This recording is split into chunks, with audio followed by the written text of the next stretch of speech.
Assalamualaikum warahmatullahi wabarakatuh.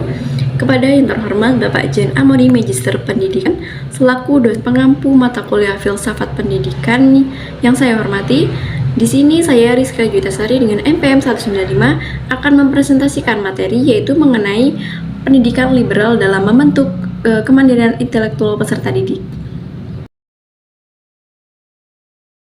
Ini adalah latar belakang. Jadi latar belakangnya itu kemandirian intelektual merupakan suatu hal yang diharapkan dalam pendidikan liberal. Kemandirian intelektual ini merujuk pada kemampuan seseorang untuk berpikir secara kritis dan kreatif, serta dapat mengambil keputusan dan menyelesaikan masalah tanpa bergantung pada orang lain. Yang selanjutnya adalah rumusan masalah. Jadi rumusan masalahnya itu untuk mengetahui definisi, aspek, lalu cara pendidikan liberal dan contoh liberalisme dalam dunia pendidikan, serta bagaimana tantangan dan prospek pendidikan liberalisme itu dalam meningkatkan intelektual peserta didik. Jadi tujuannya itu untuk mengetahui definisi, aspek, dan cara, contoh, serta tantangan dan prospek pendidikan liberal itu dalam meningkatkan intelektual peserta didik. Lalu selanjutnya ada definisi pendidikan liberal.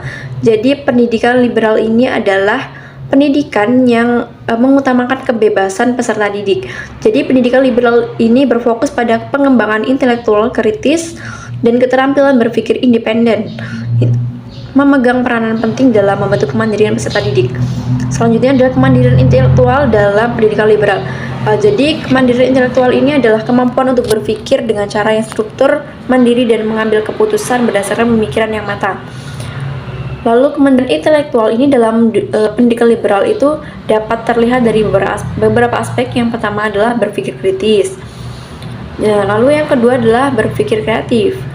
Yang ketiga itu kemampuan untuk menerima dan mengelola ketidakpastian. Lalu yang keempat itu untuk pengembangan diri. Selanjutnya ada cara pendidikan liberal mengembangkan kemandirian intelektual. Yang pertama itu melalui pembelajaran berbasis diskusi. Jadi siswa itu peserta didik itu diajak untuk mempertanyakan dan menganalisis satu hal. Lalu yang kedua, pemberian kebebasan untuk mengeksplorasi. Nah, dengan cara ini mereka itu dapat memilih topik atau isu yang ingin mereka pelajari gitu. Baik, yang ketiga itu ada pendidikan yang mengutamakan refleksi. Jadi peserta didik itu diajak untuk mengungkapkan apa yang telah mereka pelajari. Lalu contoh liberalisme berperan dalam dunia pendidikan. Ya, di sini ada contoh di perguruan tinggi. Jadi pendidikan liberal itu sering diterapkan dalam membentuk interdisipliner para mahasiswa. Dan ini ada tantangan pendidikan liberal dalam meningkatkan kemandirian intelektual peserta didik. Nah, yang pertama itu ada dominasi sistem pendidikan yang berorientasi pada hasil ujian dan pengukuran kuantitatif.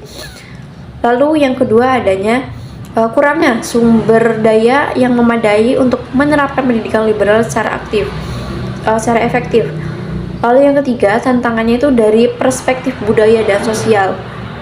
Selanjutnya ada prospek pendidikan liberal dalam meningkatkan kemandirian intelektual.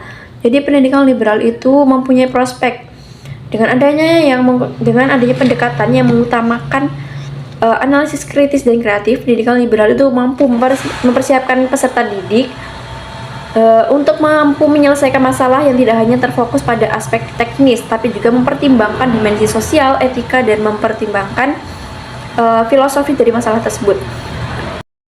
Itu kesimpulan.